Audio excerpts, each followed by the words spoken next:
네, 안녕하세요. KBS 한국어 능력 시험을 준비하시는 학생 여러분 반갑습니다. 전 해커스에서 강의하고 있는 최수지입니다. 오늘 77회 시험이 치러졌습니다. 잘들 보셨는지 모르겠어요. 이번 시험을 시험 삼아 보신 분들께서는 요런 수준에서 요런 정도의 문제가 출제되는구나 라고 완벽한 맛보기 하셔야 되겠고요. 이번 시험에 목숨 거신 분들은 좋은 성과 반드시 나와야 되겠습니다. 자, 어찌됐건 여러분들께서 이번 시험을 지표로 해서 다음 스텝을 준비하시는 분들이 계시다면 이번 시험에 대한 철저한 분석이 반드시 선행되어야 할 텐데요. 여러분들께서 이런 것이 나올 거다라고 예상하고 그것을 적중해내는 방식의 공부가 아니라 충분하게 준비와 연습을 하기 위해서 어느 정도의 공부를 얼마나 해야 되는지에 대한 감을 잡는 용도로 쓰셔야 되겠습니다. 자, 그렇다면 이번 시험 함께 분석해 보도록 하죠. 먼저 총평으로 과목별 난이도 한번 좀 짚어보겠고요. 그리고 출제 유형과 오늘의 문제 점검 포인트 잡도록 하겠습니다. 또한 여러분들께서 이 시험을 핸들링하는 과정에서 어떤 점에 주의해야 되는지, 어떤 부분에 꿀팁들이 있는지도 한번 살펴보도록 하죠.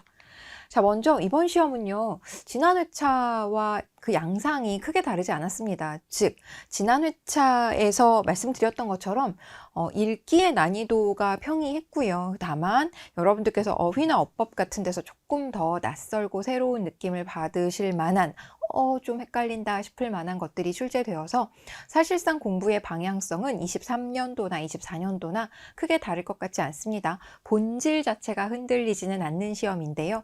이것이 사실 나에게 무조건 유리하거나 무조건 불리하거나 하는 특성이 될 수는 없겠죠.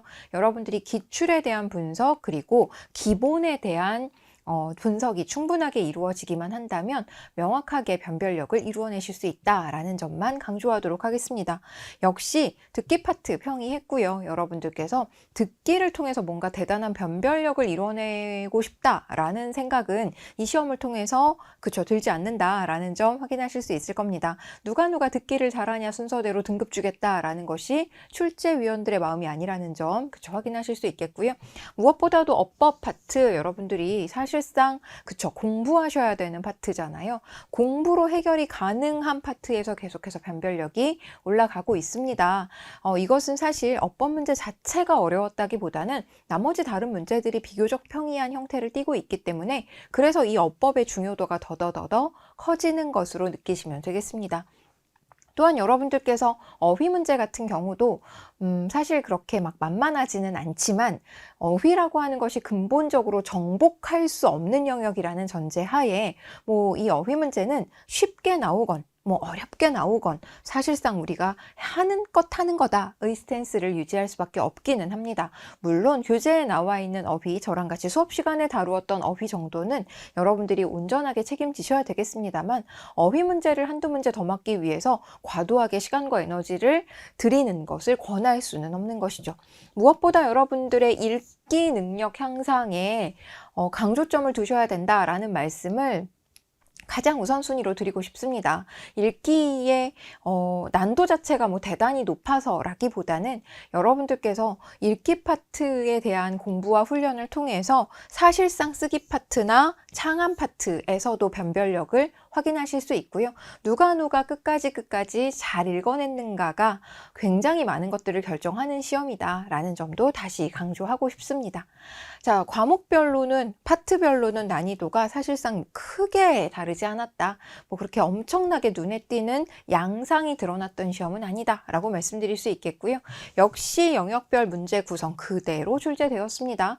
여러분들께서 이제 문항 번호와 문제를 완벽하게 매칭시킬 수 있을 만큼 거의 외울 수 있을 만큼 각각의 문항들이 그 자리에서 그대로 출제되고 있는 것. 이제 시험 좀 준비하셨던 분들은 완벽하게 적응하셨을 거라고 생각합니다. 자, 그 다음에 파트별 포인트 좀 짚어보도록 하죠. 1번부터 5번까지는 듣기 문제이고요. 6번에서부터 15번까지가 듣기 말하기 문제로 총 25분이 소요되는데요. 특히 듣기 말하기 문제의 경우는 제시문 하나를 들려주고 나서 2개의 문제를 풀어야 되잖아요. 그래서 오늘 나왔던 것들은 이런 고혈압과 관련된 방송 대답이라든가 아들과 엄마 사이의 대화 또는 마약 중독과 관련된 강연 그리고 동물권에 대한 발표 내용이 있었고요. 공영버스와 아파트 아파트 입주민 대표의 협상 과정도 우리가 마지막에 들을 수 있었던 제시문 내용이었습니다. 그런데 여러분, 이렇게 듣기나 듣기 말하기 문제의 경우 우리에게 주어지는 스크립트의 종류와 장르에 전혀 신경 쓰실 필요가 없습니다. 말 그대로 정확하게 들었는가만의 문제이고요. 각각의 듣기가 충분하게 이루어지는 것과 더불어서 그렇죠. 말하기 전략, 실제로 예를 들어 말하고 있니? 라든가 시간의 순서에 따라서 이야기하고 있니? 라든가 또는 서로 대립되는 갈등 지점 사이의 어떤 협상안이라든가 절충안 같은 것들이 도출되고 있니? 이렇게 말하기 전략을 물어보는 문제이기 때문에 결국에는 우리가 독해 문제에서 일치 문제를 해결하듯이 듣기와 듣기 말하기 문제에서도 정확하게 잘 들었는지의 여부만이 중요하다라는 점 강조해서 말씀드립니다. 어떤 종류의 글이니까 어떻게 들어야 되고 뭐부터 들어야 되고 이런 룰이 따로 있지 않다는 점 기억하시기 바랍니다. 또한 발문의 종류에 따라, 발문이라고 하는 거 문제의 문장이잖아요. 발문의 종류에 따라 전략을 달리해야 된다라고 제가 꿀팁 넣어놨는데요. 긍정 발문이냐 부정 발문이냐에 따라서 듣기의 태도가 조금 달라져야 되겠습니다. 사실상 긍정 발문인 경우, 즉 적절한 것을 고르라는 문제의 경우는요. 여러분들께서 그렇죠. 딱 그 내용만 들으면 되기 때문에 스크립트의 종류와 난도와 무관하게 그 문제 자체의 난도가 굉장히 낮아집니다.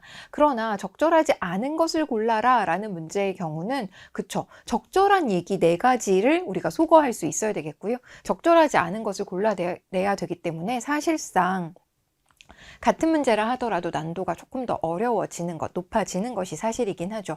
따라서 여러분들의 집중도도 긍정 발문이냐 부정 발문이냐에 따라서 조금 달라지기는 해야겠고요. 집중도를 막 집중해야지 이런다고 해서 더 집중이 되고 뭐 덜 집중이 되고 이런 건 아니니까 사실 드리고 싶은 말씀은 중간 시간 활용을 좀 하셔야 된다. 사실 듣기 말하기는 2문제가 한 세트잖아요. 그래서 2문제 풀고 나서 그 다음 세트까지 약간의 휴지 시간이 있거든요.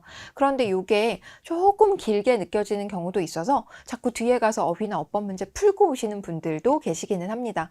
풀고 오는 거 좋은 전략이기는 한데요. 풀러 가기 전에 그 다음 문제 세트에 10개의 선택지죠. 듣기 문제, 말하기 문제 2문제니까 선택지 사실상 10개를 우리가 처리해야 되는 거잖아요. 10개의 선택지는 읽고 가셔야 된다라는 겁니다. 그게 들으면서 10개의 선택지를 처리하는 것은 현실적으로 쉬운 일이 아닐 뿐더러 특히 부정 발문과 결합할 경우에는 여러분들이 더더더더 정말 쉬운 내용이고 듣기만 하면 알 수 있는 문제임에도 불구하고 뭔가 이제 그 부분을 아차 1초 못 듣는 바람에 놓치거나 또는 선택지를 읽느라고 제대로 듣지 못해서 틀리는 경우 종종 발생합니다. 사실 듣기나 듣기 말하기 문제가 뭐 어려워서 틀리는 경우는 많지 않거든요. 따라서 쉬운 문제라면 맞추고 가는 것이 최고의 전략이다 라는 전제하에 여러분들께서 중간에 휴지 시간을 무조건 다른 파트 가서 문제 풀고 오는 것으로 쓰실 것이 아니라 다음 문제의 선택지를 반드시 읽어 놓는 용도로 쓰셔야 된다라는 점 강조하겠습니다. 자, 그 다음에 어휘 문제 넘어가 보도록 하죠. 어휘 문제에서는 고유어나 한자어의 사전적인 의미 16번부터 그대로 순서 맞춰서 묻고 있고요. 그리고 문맥적인 의미 물어보고 있습니다. 근데 여러분들께서 뭐 사전적 의미냐 문맥적 의미냐는 문제에 따라서 뭐 푸는 태도가 달라져야 되는 건 아니니까 크게 중요하지 않고요. 지금 여러분들이 보셔야 되는 건 요런 수준의 어휘가 출제되는구나 라는 겁니다. 아예 듣도 보도 못한 어휘라면 사실 그러한 어휘를 내가 새롭게 공부해서 그 문제가 시험에 나와서 정답을 맞출 확률 저는 굉장히 낮다고 봅니다. 그리고 몰랐던 어휘를 이제 새롭게 알아가는 방식으로 공부하는 건 정말 너무 먼 길을 떠나는 것인지라 크게 권하고 싶지 않습니다. 그래서 여러분들이 본 적 있는, 들은 적 있는 어휘의 뜻을 명확하게 밝혀두는 방식으로 공부하셔야 될 텐데요. 그쵸? 도리깨라든가 귓불이라든가 또는 봉오리라든가 온상, 추호도, 뭐뭐 하는 와중에 이런 식의 표현은 사실 모르는 어휘라고 보기에는 어렵죠. 여러분들이 본 적 있고 들은 적 있는 어휘 수업 시간에 저와 함께 조금 더 명료하게 예문 살펴보는 방식으로 공부하셔야 된다라는 점 다시 강조하겠고요. 그 다음에 한자어 병기 문제라든가 다이어 문제, 그렇죠. 항상 그 자리에서 출제되는 문제들이어서 역시 사전의 준비가 조금은 가능하겠습니다. 그러나 어휘 준비라고 하는 것은 그 모든 어휘를 다 알아가는 방식으로 이루어지는 것은 아니다라는 것도 다시 말씀드립니다. 그 다음에 계속해서 보시면 어휘의 상관관계라든가 이번에는 유의관계 나왔고요. 지난번엔 포함관계 나왔었죠. 고유어 한자어에 대응하는, 그쵸, 대응관계 물어보는 문제, 반의어나 속담, 한자성어, 관용구 늘 그대로 나왔습니다. 관용구는 이제 신체 부위를 이용한 관용구 안 나올 때도 됐는데 매번 이번에도 여전히 나오고 있어서, 그렇죠, 앞으로도 출제자들이 뭐 그리 바빠질 것 같지는 않고요. 부지런해질 것 같지는 않고요. 한자어 순화어 문제라든가 외래어 순화어 문제도 그렇죠. 이렇게 출제되었었다라는 점 확인하셔야 되겠습니다. 여러분들께서 속담이라든가 한자성어 보시면 아시겠습니다만 뭐 그렇게 막 대단하게 기가 막히게 어려운 수준의 것들이 아니기 때문에, 특히 속담 같은 경우는 낯설어도 그냥 읽으면 알 수 있는 내용들도 종종 나와서요. 여러분들이 앞서 말씀드렸다시피 어려운 단어 순서대로 외우실 필요는 전혀 없다라는 점 확인하시기 바랍니다. 자, 그 다음에 어법 파트 넘어가 보면요. 그렇죠. 준말이나 표준어, 띄어쓰기, 의문의 변동과 같은, 그렇죠, 일반적으로 항상 나올 수밖에 없는 문제들 계속해서 출제되고 있고요. 문장 부호라든가 한글 맞춤법에서는 외래어 표기법, 로마자 표기법 같은 것들이 항상 그렇죠, 대표적인 유형으로 출제되곤 하죠. 문장의 중의성 같은 경우, 그렇죠, 우리말에서는 이렇게도 해석되고 저렇게도 해석되는 문제를 그러한 문장을 어느 한쪽으로 해석해야 한다라고 보지 않고 틀린 문장으로 보기 때문에 전형적인 중의성을 갖는 문장들의 예문들 우리 수업 시간에 잘 살펴봤었죠. 기억해서 잘 푸셨을 거라고 생각합니다. 번역투 표현이라든가 올바른 문장과 관련해서 문장 성분들 간의 호응이 제대로 이루어지고 있는지, 또는 의미상 불필요한 표현이 더 중복되어서 경제성이 떨어지고 있는 표현이 아닌지, 뭐 이런 것들을 물어보는 문제들 항상 그 자리에서 그대로 출제되니까요. 사실상 문법의 경우 기초 개념과 예문을 이해해 두는 것만으로도 여러분들이 충분하게 변별력 가져가실 수 있다라는 점 다시 강조하겠습니다. 전형적인 문제들이 나와서 고마운 파트입니다. 또한 기본형을 떠올릴 수 있느냐가 많은 문제에서 관건이 됩니다. 그래서 이르러 했을 때 기본형이 이르다, 그쵸? 일러 했을 때 이르다, 뭐 이런 식으로, 그쵸? 실제로 여러분들께서 활용형이 다양하게 나오더라도 기본형을 충분히 잘 떠올릴 수 있느냐, 이 부분에서 사실상 정답과 오답이 갈리는 지점들이 꽤나 많으니까요. 이런 부분들 조금 더 신경 써서 공부해 두셔야 되겠습니다. 자, 그 다음에 쓰기 파트로 넘어가 보면, 쓰기 파트는 그렇죠, 표현하기, 계획하기, 자료 활용 방안, 퇴고하기, 이렇게 순서가 정해지는데요. 일반적으로 글을 쓰는 순서는 그렇죠, 계획하기부터 시작해서 자료 활용하고 퇴고하고 표현하고 나서 그 다음에 퇴고하는 방식으로 이런 순서대로 정해지잖아요. 그런데 일반적으로 우리가 지금 풀게 되는 문제들은 일단 텍스트가 주어지고 나서 이런 글을 쓰기 위해서 뭘 계획했겠니? 이런 글을 쓰는데 어떤 개요를 짰겠니? 이런 글을 쓰기 위해서 어떤 자료를 어떻게 활용했겠니? 요거 물어보는 문제여서 일반적인 글쓰기 순서와는 조금 다르긴 합니다만 어쨌든 각각의 단계별로 하나씩 묻는다라는 큰 틀은 변함이 없고요. 고쳐쓰기 문제는 사실상 어법 문제가 되어버렸습니다. 그래서 뭐 띄어쓰기 잘 고쳤니? 맞춤법 제대로 고쳤니? 이런 거 물어보는 문제들인지라 우리가 어법 공부하면서 요 쓰기 파트의 고쳐쓰기 문제는 함께 준비할 수가 있겠습니다. 또한 창한 문제의 경우 사실상 가장 그 정체성이 불분명한 문제들 로 볼 수 있는데요. 과거의 창한 문제들은 진짜 얘가 왜 답이지? 뭐 이런 의구심이 드는 문제들도 종종 나왔던 것이 사실이긴 합니다. 그러나 최근 들어서는 계속해서 그 문제가 다듬어지고 있고요. 보다 명료하고 깔끔하게 정답이 골라지는 문제들이어서 여러분들께서 사실 창안에서도 크게 불편함 없이 문제 푸실 수 있을 텐데요. 깔끔하게 정답이 도출되기 위해서는 당연히 텍스트 중심의 문제 출제가 이루어져야 합니다. 그림에 대한 해석이라고 하는 건 사람마다 시각마다 얼마든지 주관적으로 다를 수 있기 때문에 이 그림을 보고 어떤 생각이 드냐, 또는 이 그림만으로 무엇이 연상되냐, 이런 걸 물어보는 문제가 과거에는 출제되었지만 최근에는 상당히 줄어들었기 때문에 그 그림에 대한 해석을 내가 자의적으로 해서는 안 되고요. 실제로 텍스트에 주목해서 우리에게 주어지는 정보가 그림도 있고 텍스트도 있는데 텍스트에 주목해서 문제풀이 하셔야 된다라는 팁만 알고 가셔도 여러분들께서 흔들리지 않고 정답 고를 수 있는 파트 되겠습니다. 자, 그 다음에 문학과 비문학 그리고 실용문 읽기 파트, 우리가 가장 피로도가 이제 극에 달하는 지점에 이르게 될 텐데요. 문학 파트에서는 손택수의 귀에 관한이라는 시작품, 김혜진의 9번의 일이라고 하는 소설 작품이 나왔습니다. 최근 들어서의 이 문학 작품의 경향은 늘 마찬가지로 낯설지만 쉬운 작품들이 출제되고 있습니다. 막 이육사, 윤동주 막 이런 작품들이 나오는 게 아니라 우리가 들어본 적 없는 작가의 들어본 적 없는 작품들이 주를 이루고 있는데요. 그럼에도 불구하고 내용 자체가 난해한 것은 아니어서 여러분들이 자신감 있게 읽어낼 수만 있다면 충분히 내용 파악을 하는 데는 문제가 없는 작품들이니까 여러분들의 담백하고 여러분들의 집중력 있는 독해 훈련이 무엇보다 중요하겠습니다. 소설뿐만 아니라 시조차도 우리가 이게 무슨 소리 하는 거야 하는 류의 작품들은 출제되지 않으니까요. 여러분들께서 막 어떤 작품이 나올 것인가를 기대하면서 공부하시는 게 아니라 기본적인 작품들, 우리 수업 시간에 그쵸, 전형적이고 기본적인 작품들, 시는 이렇게 읽으시면 됩니다 라고 공부했던 것들만 그대로 계속해서 연습해 주시면 뭐 그 자리에 어떤 작품이 들어오더라도 읽기의 방법이라든가 출제의 원리가 달라지는 건 아니니까 여러분들이 충분히 정복하실 수 있겠고요. 비문학 파트 같은 경우는 그쵸, 이렇게 주제만 써놓으니까 굉장히 어려운 제시문인 것 같네요. 그쵸? 실제로 읽기가 그렇게 수월하진 않습니다. 포스트 모더니즘과 관련한 배심원 제도와 관련한, 그리고 라그랑주의 점이라고 해서 서로 다른 천체가 무게중심이 같아지는 지점에 관련된 얘기 출제되었고요. 비오의 평면과 편광 연구 나왔고요. 정신과 물질의 상호작용 이론에 대해서도 나왔습니다. 최근 들어선 이 과학 제시문이 항상 2개 이상을 차지하고 있어서 이 부분의 읽기를 겁내하시는 분들은 조금 손해를 보고 있는 중이기는 한데요. 저는 그렇게 말씀드립니다. 과학 제시문이 싫고 어렵죠.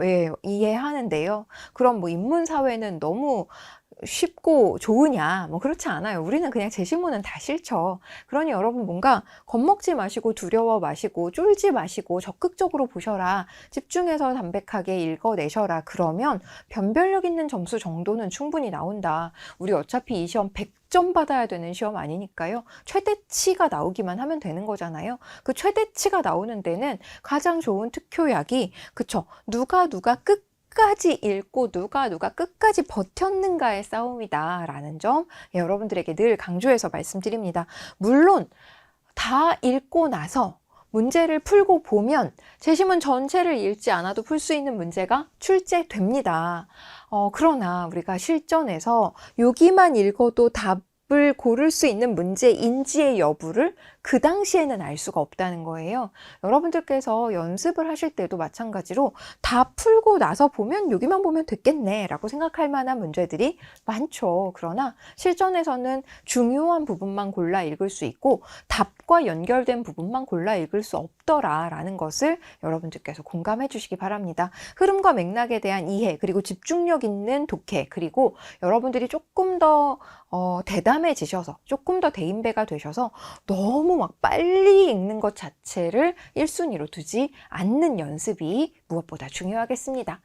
자, 그 다음에 일반 문서의 경우 안내문, 뉴스보도, 공문서, 지금 지난 회차와 동일하게 나왔는데요. 드론 사용 허가 안내와 관련한, 한파주의보와 관련한, 그리고 유기동물 입양비 지원과 관련한 여러 실용 문서들이 출제되었습니다. 근데 정말이지 이 실용 문서는 안내문이 나오건 보도자료가 나오건 기획서가 나오건 제안서가 나오건 공문서가 나오건 어떤 문서냐와 무관하기 때문에 정말 단순 일치 문제거든요. 거기 그런 글씨가 써 있느냐 수준의 일치 문제이기 때문에 저는 비문학 제시문보다 먼저 보셔도 무방하다라고 생각합니다. 즉, 저는 비문학 제시문을 그냥 맨 뒤로 뚫어놨으면 좋겠는 거예요. OMR 카드가 그래도 100문제나 되다 보니까 한 10분 정도는 여러분들이 OMR 카드 체킹하는 시간을 확보하셔야 되겠고요. 그렇다면 문학 풀고 일반 문서 풀고 뒤에 있는 국어 문학까지 다 풀고 나서 그 다음에 이제 최대한 집중력 있는 독해를 통해서 비문학 해결하시는 건 어떠실까요? 라고 제가 제안 드리는 거고요. 왜냐하면 그쪽에서 훨씬 더 시간을 플렉서블하게 쓸 수 있기 때문이죠. 그리고 여러분들께서 이 실용문의 경우도 정말 단순일치 문제라고 제가 설명드리니까 오해들을 하시는데요. 단순일치 문제이기 때문에 정확한 확인이 필수다라는 점 다시 한번 강조합니다. 단순일치 문제니까 3초 만에 푸셔야 돼요. 이게 아니라 정말 거기 써 있는 숫자, 점, 시간, 금액 이런 거 정확하게 확인하셔야 된다. 어차피 이것도 한 문제 저것도 한 문제. 그렇다면 풀고 있는 이 문제가 제일 중요하다. 제일 소중하다. 이 문제 맞추고 넘어가는 것이 제일 좋은 전략이다. 라는 점도 다시 말씀드립니다. 마지막 국어 문화 파트는 그렇죠. 주요 작가, 이 작품 쓴 작가 누구야? 요러요러한 내용이 담긴 작품이 뭐야? 이런 거 물어보는 문제. 남북한의 어휘가 한 번, 어법이 한 번 이렇게 출제되기도 하고요. 중세 국어의 특징, 그래서 나란말싸미 뭐 이런 얘기 계속 나오고 용비어천가 나오고 하죠. 근대 국어의 특징, 그래서 개화기 때 뭐 신문 광고 이런 것들이 출제되곤 합니다. 올바른 방송 언어 특별할 건 없지만 정확한 어휘, 정확한 어법 구사하는 것이 방송 언어의 가장 핵심이니까요. 그거 정확하게 잘 지켜지고 있는지 국어 문화 파트에서 출제되고요. 사전 찾는 순서 알고 있는지 또는 수어나 점자 문제도 계속해서 돌아가면서 출제되는데 상식선에서 얼마든지 해결 가능하기 때문에 저희 교재에 나와 있는 수준, 그리고 저희 워크북에 나와 있는 수준, 그리고 저희 어휘어법 노트, 강의 핵심 노트에 나와 있는 수준 정도로 여러분들이 샘플 몇 개만 보시면 정답 고르시는 데는 문제가 없습니다. 법률 용어가 뭐 특별한 무언가가 아니라 이런 수준의 개념을 알고 있어? 요런 법률 문장을 읽을 수 있어? 를 물어보는 수준의 출제이기 때문에 여러분들께서 뭐 법에 대해서 잘 알아야 되느냐 이렇게 생각하실 필요는 전혀 없습니다. 독해의 문제이고 어휘의 문제이다 정도로 말씀드릴 수 있겠습니다. 그럼 당연히 여기서 이제 우리가 접근 가능한 주요 작가와 작품들, 문학사 정리 한번 해야 되겠고요. 그 다음에 중세국어, 근대국어는 의외로 문법사항 자체가 현대국어에 비해서는 단순하기 때문에 중세, 근대국어의 기초학습, 문법사항들, 그리고 어떻게 읽으면 좀 수월하게 읽어지는지 읽기 연습, 수업 시간에 저희 같이 한번 해보실 것을 권하겠다라는 거고요. 수어와 점자 문제는 샘플 문제 통해서 조금만, 5분, 10분만 보시면 전혀 문제 없겠습니다. 자, 이런 식으로 저희 파트별 포인트 좀 짚어봤는데요. 여러분들께서 만약 다음 회차 준비하신다면, 그렇죠. 당연하게도 블라인드, 소음, 시험장에서 이런 것들 잘 해결하시기 바랍니다. 여러분들 자리에 앉았을 때 너무 햇빛이 강하거나 하지 않는지 좀 점검하시고 괜히 여러분들이 손대지 마시고 감독관분한테 블라인드 처리 좀 어떻게 해달라라고 정중하게 말씀하셔야 되겠습니다. 또한 아침에 조기축구회 분들이 아직 퇴장을 안 하셔서 시끄러운 경우 있는데 사실 시작하자마자 저희 듣기평가 해야 되잖아요. 그래서 이런 소음 문제 같은 것들도 확실히 좀 정리가 되어야겠고요. 히터 소리라든가 에어컨 소리 같은 것들이 또 굉장히 큰 교실들이 있습니다. 이런 것들은 여러분들이 사전에 듣기평가 시간만이라도 잠깐 스탑 시켜달라라고 말씀드리는 게 꼭 필요합니다. 이거 유난 떠는 거 아니고요. 이 시험이 막 대단하고 막 엄청난 시험은 아니지만 우리는 다 스케줄이 있단 말이에요. 이 시험을 이번에 어떻게 봐야 그 다음에 뭘 하고 그 다음에 뭘 하고 이게 순서대로 이루어지기 때문에 여러분들께서 이런 환경적인 부분들 시험장 조금 일찍 도착하셔서 확인하셔야 되겠고요. 그 다음에 굵은 연필, 이거 우리 연필로 마킹하는 시험입니다. 그래서 여러분들께서 연필을 사전에 준비하셔야 되는데 OMR 카드 시험 치러보신 분들 아시겠지만 OMR 카드가 칸이 굉장히 얇고 작죠. 그래서 연필을 굵게 깎아 가시면 2번만 칠하셔도 되는 구조입니다. 원래 OMR 카드가 이렇게 동그라미 OMR도 있고요. 타원형 OMR이 있는데 작고 가는 타원형 OMR인지라 미리 연필을 굵게 깎아 가시는 것 권합니다. 시험장 당일날 가서 연필을 부랴부랴 사게 되면 시험장 앞에서 파는 연필은 굉장히 날카롭게 깎아 놓은 연필이라서 그거 칠하는 데만도 시간이 꽤나 걸립니다. 100문제나 되기 때문에 여러분들께서 이런 데서 시간 낭비 안 하셔야 되겠고 시험지에 풀 때는 가느다란 샤프로 원래 풀던 샤프로 밑줄 쳐가면서 보시는 게 편하겠죠. 시험지에다가 체크하셔도 되고 밑줄 쳐가면서 푸셔도 되니까 되니까 그건 걱정하지 않으셔도 되겠고요. 항상 모든 시험이 그러하듯 벼락치기가 가장 중요하더라. 이번에도 그렇죠. 실제로 2달 전보다, 1달 전보다 2주 전이 더 소중한 시간이었고, 이틀 전이 더 소중한 시간이었고, 시험 20분 전이 가장 소중한 시간이었습니다. 이때 뭔가 핵심적이고 나의 부족한 부분을 검토할 수 있게끔 단권화라든가 메모 처리하시는 거 좋겠고요. 시험 감독관에 따라서는 핸드폰은 빨리 끄라고, 뭐 전자기기는 막 9시 반부터 막 끄라고 하는 경우가 있기는 한데, 페이퍼는 좀 오랫동안 보고 볼 수 있게 해주는 경우가 왕왕 있거든요. 따라서 여러분들이 뭔가 가서 끝까지 보실 수 있는 페이퍼 정리본을 준비하실 것도 권하겠습니다. 시험 중간에는요, 시간을 기계적으로 나누고 푸는 순서 정하는 게 무엇보다 중요합니다. 그래서 제가 아예 딱 정해드릴게요. 듣기 말하기 25분 그냥 그대로 쓰시고요. 어휘 어법에 10분 안쪽으로 끊으셔야 되겠습니다. 특히 어휘의 경우는 이따 다시 와서 봐야지 이런 생각하시면 안 되고요. 푸실 때는 집중하셔야 되겠습니다만 풀던 찍던 정답을 확정하고 가실 것을 권합니다. 어휘는 다시 오랫동안 들여다본다고 해서 생각이 나고 이런 거 아니니까요. 그 자리에서 확정하셔라. 쓰기 창안에 15분 그리고 국어문화에 5분 정도를 쓰신 다음에 읽기 파트로 돌아오셔서 문학 푸시고 실용문 푸시고 비문학 푸시는 순서대로 가실 것을 권합니다. 최종적으로 봉투 모의고사 같은 거 푸실 때도 이 순서 그대로 적용하셨으면 좋겠고요. 그냥 미련 갖지 마시고 탁 넘어가는 방식으로 문제 풀이 연습하시고 실전에도 그대로 적용하시기 바랍니다. 시험 후, 이제 여러분들 오늘 시험 보고 오셨을 테니까 시험 후 후련하신 분들도 계실 거고 아쉬우신 분들도 계실 텐데요. 어찌됐건 여러분들께서 다음 시험도 보실 계획이 있으시다면 그렇죠. 의미 있고 가치 있는 것들만 남겨놓으셔야죠. 그때 이랬어, 뭐 괜히 그랬어, 뭐 차라리 공부를 하지 말걸, 뭐 이런 생각을 지금까지는 하셨어도 괜찮은데 이 시간 이후로는 완전 접으시고요. 그럼 이제 또 한 2달여 정도 남았으니까 조금 여유 있게 독해 훈련하는 것부터 시작해서 문학사 한번 재미있게 훑어보는 것부터 시작해서 어법 같은 경우 좀 사전에 공부하는 거 엄청 도움되니까요. 여러분들께서 이렇게 서서히 그래 이런 것들은 사실 뭐 외운다고 될 일이 아니구나. 결국 읽을 수 있어야 되는구나. 이런 것들 여러분들이 좀 느끼셨을 테니까 그런 부분들부터 하나씩 조금씩 점점 더 강도를 더해가는 방식의 공부하셔야 되겠습니다. 자, 이렇게 해서 저희 77회 KBS 한국어 능력시험 총평 마무리하도록 할 텐데요. 오늘 시험 보시느라고 정말 고생 많으셨겠습니다만 여러분들의 다음 시험이 더 의미 있고 여러분들의 실력을 더욱더 잘 입증해주는 시험이 될 거라고 확신합니다. 그리고 78회 시험을 준비하는 과정에서 제가 충분하게 그리고 최선을 다해서 여러분들을 돕도록 하겠습니다. 교실에서 모니터에서 여러분들과 함께 공부하도록 하죠. 고생 많으셨습니다. 감사합니다.